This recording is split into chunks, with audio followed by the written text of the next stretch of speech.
Hello and welcome back to Music Theater Theory. Whoa!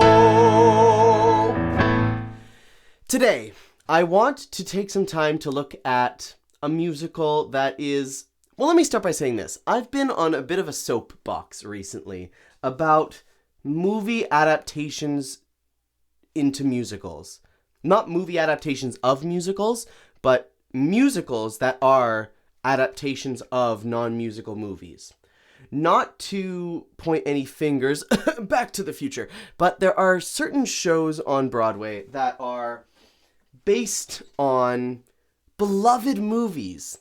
And rather than telling an interesting story, they just put the best moments of the movie on stage and throw in some half-memorable songs and expect people to, pay their $100, go see the show, be like, wow, the car flew over my head. Again, not being specific here at all about any specific shows. And then leave and completely forget that the show ever happened for the rest of their lives.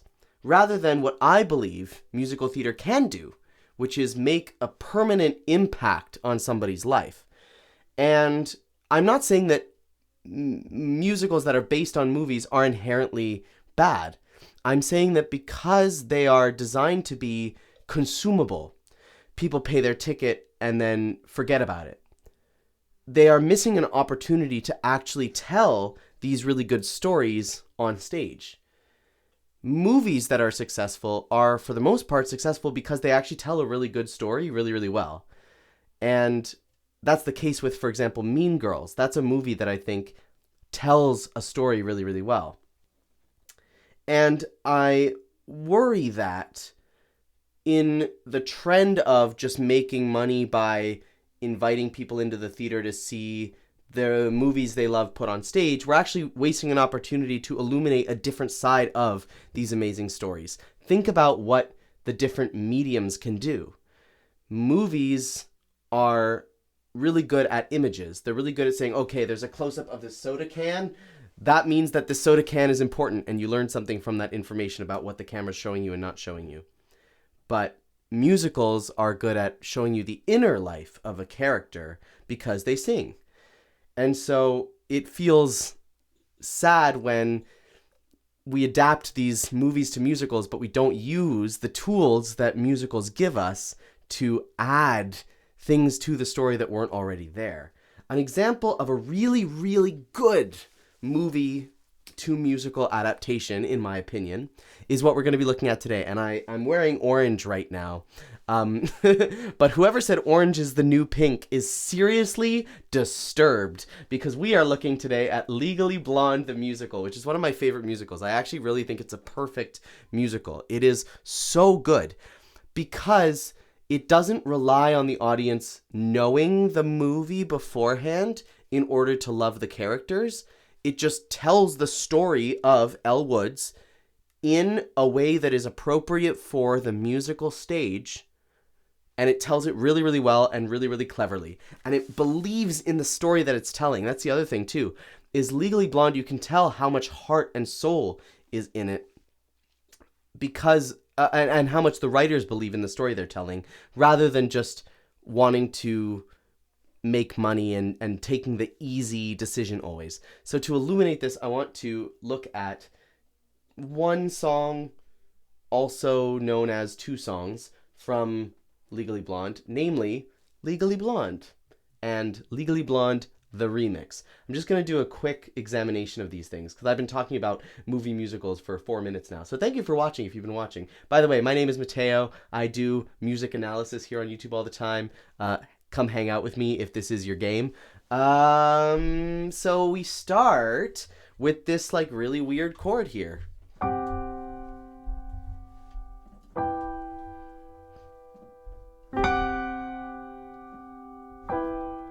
And this is right after Elle finds out that she was only asked to participate on this elite squad of lawyers because the lawyer who runs the firm had a crush on her. And he tried to kiss her, and it was super creepy and weird, and it's kind of like Elle's lowest moment in the show, and she is singing a song called Legally Blonde, which is a ballad. So the first thing is that it's in 3/4, right? It's got a 3/4 time signature, which means it's a waltz, which makes it feel very almost romantic. She's singing to this version of what could have been, or the dreams that she once had. We've got this these long dotted half notes here that are held, and they just ring out these dissonant chords too. Listen to that. Oh, nasty. And then take back the books and pack up the clothes. Clear out the room and drop off the key. Listen to this crunchy chord here. Ooh, nice.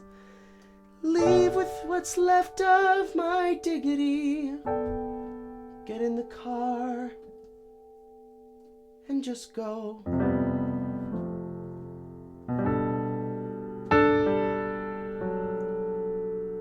So already, so far, we've got like these very emotional chords, these crunchy chords. We're not looking at anything basic. We're not looking at things that are expected. It's not lines from the movie that are being musicalized here. It's not just pandering to the audience. It's like really delving into Elle Woods, her psyche and how she's feeling in this moment. And this chord is not found in any pop music, right? Like this is not, it's not a pop chord.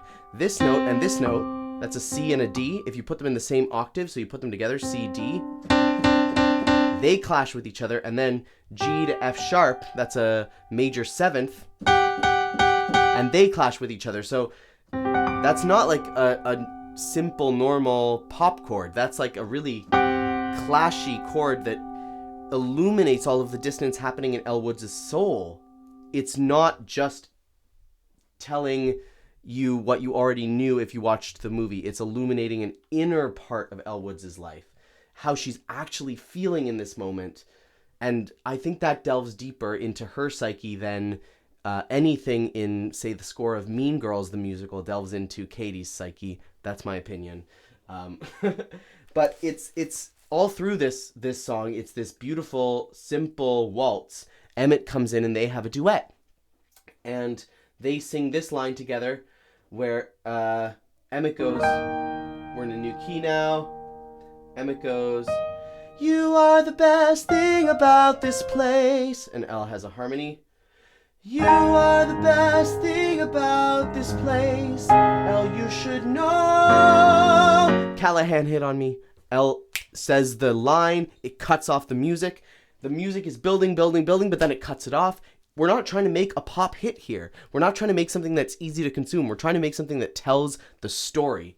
And then the really brilliant thing is that we have this whole ballad section where she's singing, just let me be legally blonde, which is obviously the title. And she's taking this nickname for herself and reclaiming it in a way. But then we have this remix where she leaves and Vivian, who was kind of her arch nemesis this whole time, shows up and empowers her, chooses to say, hey, you know what? I used to think that you were just blonde and stupid, but I realized that I was actually judging you too harshly. So Vivian takes the same melody that Elle was singing when she was singing about how she was just legally blonde and that's all she was ever going to be, and that was very, very sad. She takes the same melody, but she sings it in a new way. So first of all, these like high crunchy chords are gone. Look at this chord here. This is what that chord sounds like. It sounds like this. Isn't that awesome? It's like totally different. Instead of being soft and high pitched, we've got this low rumbling bass down here. We've got that like high crunch, like all concentrated rather than spread out and sparse. It's like concentrated, which makes it feel more powerful. There's the low bass, which makes it feel powerful. These little triangles on top of the note mean accented, so they're punched out. And then the other difference is that, look at this, 4/4. So instead of the waltz, take back the books and drop off the clothes. 1, 2, 3, 1, 2, 3, 1, 2, 3. Instead of that, which was the ballad, which romanticized the idea of what could be, now it's a 4/4, which is an anthem. It's a war march. It's a battle cry. 1, 2, 3, 4. 1, 2, 3, 4. I used to pray for the day you'd leave. Boom, boom, boom.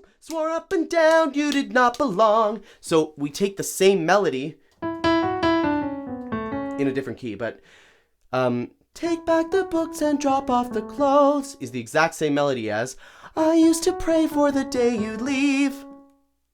So we're taking the same song, but because we're putting it in a different time signature and we're playing it with different dynamics and a different character singing it, it suddenly becomes a totally different emotion.